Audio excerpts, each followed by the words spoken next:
Everyone, Lucas here for another episode of Lucas's Last 48, and I'm going to start off this episode with just having a chat about last episode. And there was a show that I was talking about, a movie I was talking about that had Michael Fassbender in it. It was like Aliens. I wasn't exactly sure what the name was. It wouldn't come to me. I've had that issue with this movie a few times. I guess it's not a very memorable title for me, but thanks to Kevin Wyborn, who commented on the video saying it was Prometheus.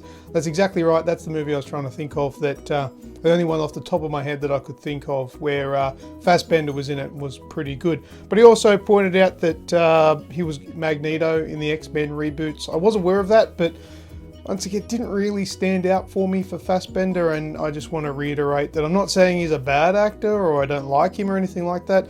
He just has never really come across as someone that I would pick as, you know, like a top 10 actor, whereas people seem to be saying, oh, Fassbender is in Assassin's Creed movie, so it's going to be amazing, but I don't doubt that. It just doesn't jump at me. That's all. So cool. Thanks a lot for Kevin Wyborn for pointing that out. He was also in 300 apparently. That was something I wasn't aware of because I haven't seen the 300 movie throughout because I wasn't really that interested in it. And Kevin says that he hopes that they don't butcher the Assassin's Creed franchise. But look, from what I've seen, it looks promising, but I guess you never know until it's released. What else? And last episode I mentioned that I received a copy of the Legendary Edition of Skyrim, and I asked you guys whether I should play that one or wait for the remaster to come out, which is next week. And the general consensus is wait for the remaster. Apparently it had long load times in the older one. Hopefully they do address it, but I will be playing it on PC and it'll be running off an SSD card, so an SSD hard drive. So hopefully that alleviates that slow load time for me. So thank you to Robert White, Zachary Courtney Rowitz and Snoogans for commenting on the last episode. Now, for the rest of this episode, I'm just going to mention one of the biggest new announcements to come in the console world. We have had our Xbox One, we've had our PlayStation 4. The next big console to come through to try and revive Nintendo, and it's the Nintendo NX. And Nintendo have come out and given it a real name because NX was just its working code name. It's now known as the Nintendo Switch, which I think is a good name, and I'm glad they've moved away from the Wii because the Wii was always sort of just innuendo waiting to happen. So Switch is fantastic. It translates fantastic in English to Switch, and it's a million times better than Wii and Wii U. So I'm glad it wasn't anything like the Wii Us or something like that. Wii Us, right, that would have been great. But yeah, so the Nintendo Switch has been unveiled, and we've seen a little bit of it. Basically, from what I can see, it's a tablet with removable removable controllers on either side of the screen. Now, it boasts that it can plug into a dock at home and can be played with a controller using your normal HD TV, but then you can connect these side controls and take it wherever you want and play it. So it's going to be a play anywhere.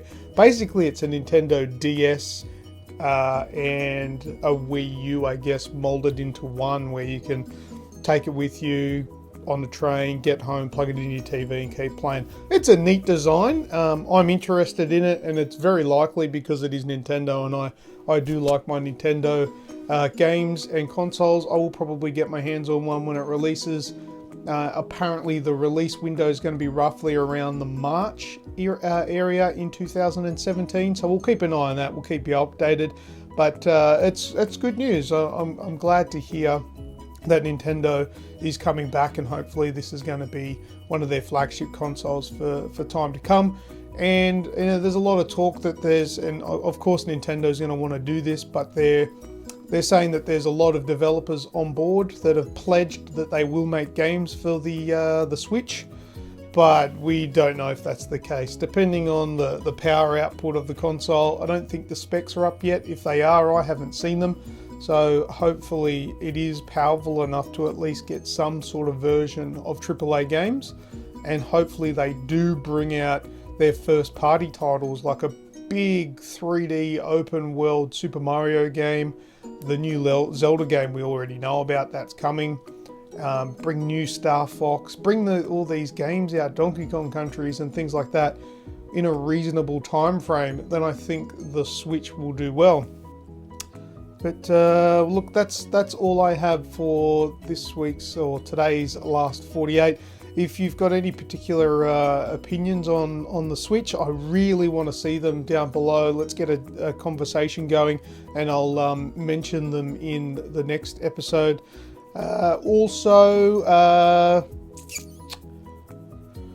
don't know. I can't think of what I was going to say. I think that's probably all. Podcast is out tomorrow, so make sure you get that on iTunes, Stitcher, or TuneIn Radio, depending on your device of choice. It is also available on the website Podcast Garden. Just search for Aussie Gamers Express, you'll find it. And give it a listen. We do appreciate it. So that's it. I'll finish that there. Thanks everyone for watching. Catch you in the next 48 hours.